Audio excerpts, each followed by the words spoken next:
Yan po, may mga flowers dito. Hindi ko na ng tawag dito. Ayan, merong Kaunas. So, ito na yung Kaunas Castle. Yun nga against the light siya. So parang hindi kagandahan kung picture tayo siya. Tawid tayo ng bridge. Ayan ang Kaunas Castle. At pa-sunset na po. Magsa-sunset na tayo sa Kaunas Castle. Pasok tayo ng Kaunas Castle. Ayan po ang flag niya. Hindi siya Lithuanian flag. Ano kaya yung flag na yan? Ayan, magsa-sunset na. Kasi mga alas 7 yung sunset dito. Hindi ko na namalayan yung exact time.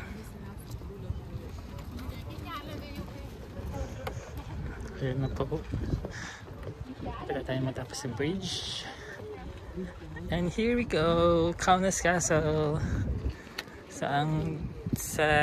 Ayan na. Kaunas Castle. Pero sa salita nila, Kaunopilis. Yan. Kaunopilis yan. Sa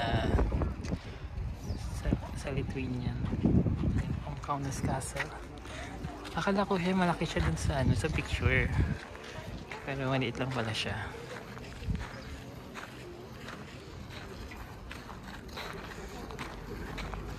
Tapos meron ditong kabayo na may armor ang knight.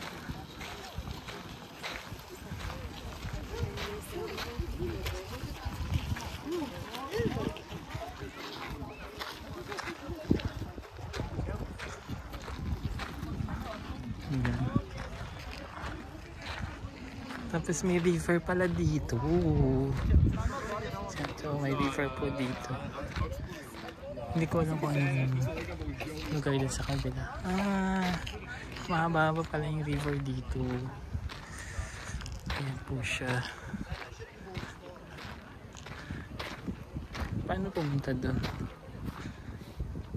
Yun. Kailangan natin pumunta doon. Mukhang maganda yun. Ayan. Magpagulong na lang kaya ako dito. Mukhang maganda yung view. Kasi may sunset. Sunset with the river. Tapos may bridge. Hindi ko alam ano ng bridge na yan. Ayan po. Kasi yan yung Kaunas. Nasa baliktad.